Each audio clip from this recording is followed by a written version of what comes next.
Hi everyone, I'd like to welcome you into my home again in sunny southern Sweden.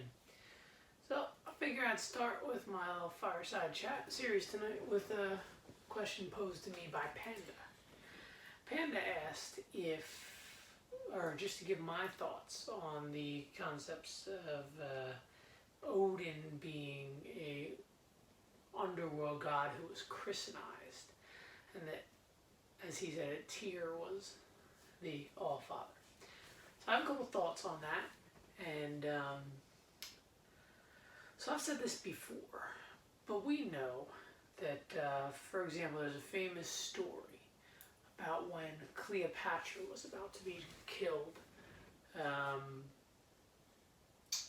You could hear the gods abandoning the city. The wind, it was said to be the gods abandoning the city. It was a storm the night that Cleopatra died at the hands of, I believe it was Caesar Augustus Octavian. Could be wrong there. This always stuck with me though, because it was a common thing in the ancient world where paganism and polytheism was practiced, that each deity, like Athena had Athens, had a sacred city. And these sacred cities would have their patron god protecting them, and at the fall or sack of a city that you would hear the gods go. So I'm basically using that to illuminate the point that we don't know. Maybe Odin did have a higher significance in certain areas, always, and Tyr had others. We do know that at some points Uller was one of the most focused upon gods.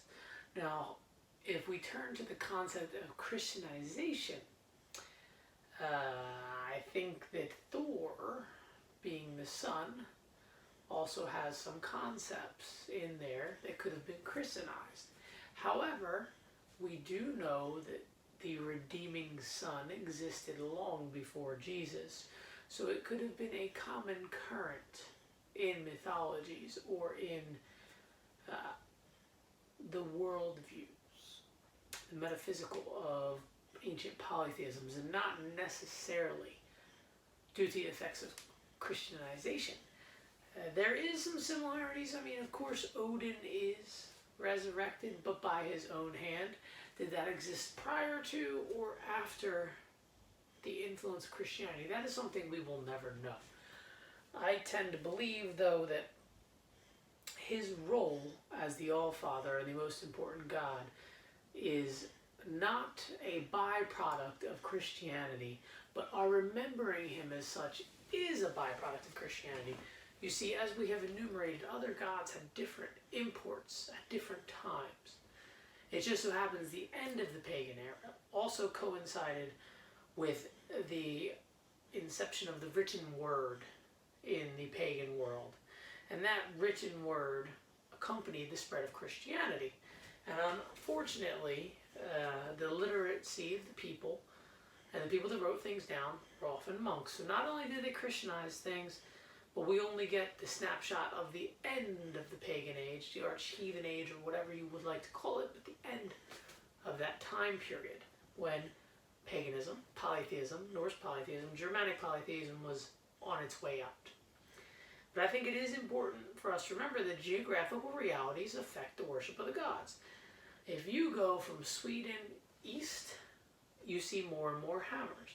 And if you go from Sweden west, you see more and more, I'm sorry, I misspoke. If you go from Sweden east, you see more and more amulets of axes, and Sweden west, more and more amulets of hammers. And obviously we know that the people raiding to the east were also Scandinavians. I just visited a rune stone south of Falköping. They said it was erected, I think, for Guve, but that might have been a father's name, for his son that had died in Estonia while raiding. Now it's easy. You can do a Google search. All the axe amulets are found to the east. All the hammer amulets are found to the west. Now let's think about the geographic realities of Scandinavia. Sweden, forested. Finland, forested. Denmark, forested. What today is Poland, Lithuania, Latvia, and Estonia were old Baltic states with Scandinavian settlements on the coast that we can see through all the sagas, specifically that of the Jomsborg Vikings. So, And let's look at Norway, the Faroe Islands, and Iceland. It's all rocky. There's hardly any forests. So Thor represents strength. What is strength? What is the strongest attribute of mankind? Him altering the world around us, right? Us altering the world around us to suit our society. What do you need in a forest? You need an axe. So the symbol of strength in a forested area is an axe. And in a rocky area, well, then you need a hammer to break the rock. So the symbol of a hammer is strength. So, I mean, that's logical. We can see how one deity, represented in two geographical areas, has two different symbols attested to him historically. So why then couldn't Odin be the Allfather in Norway and Lord Frey, Tyr, Uller in another area? I mean, we know from the Yngling Saga that Frey was the progenitor of all the Swedes. Okay, but where I live right here in western Sweden, that was part of Norway. And we have a lot of place names for Odin, but then also Uller.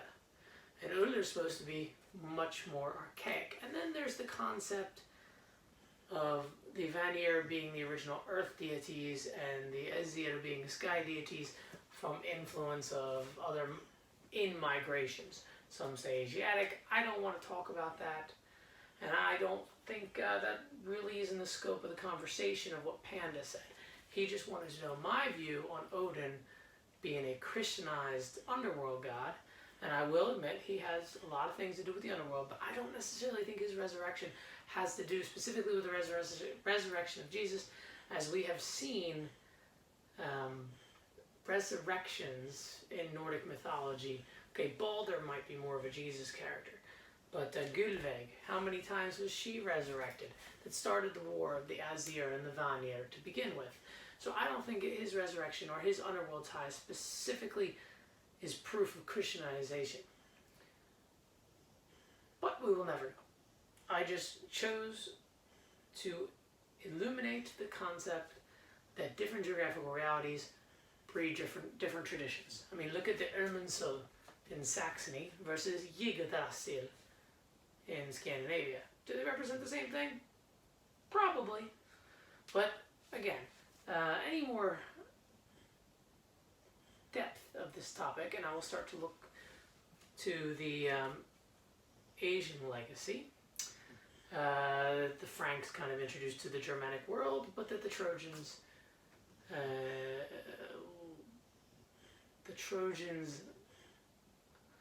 inheritance, or I guess the Romans' inheritance of Troy, is what really is characterized by that in the Aeneid.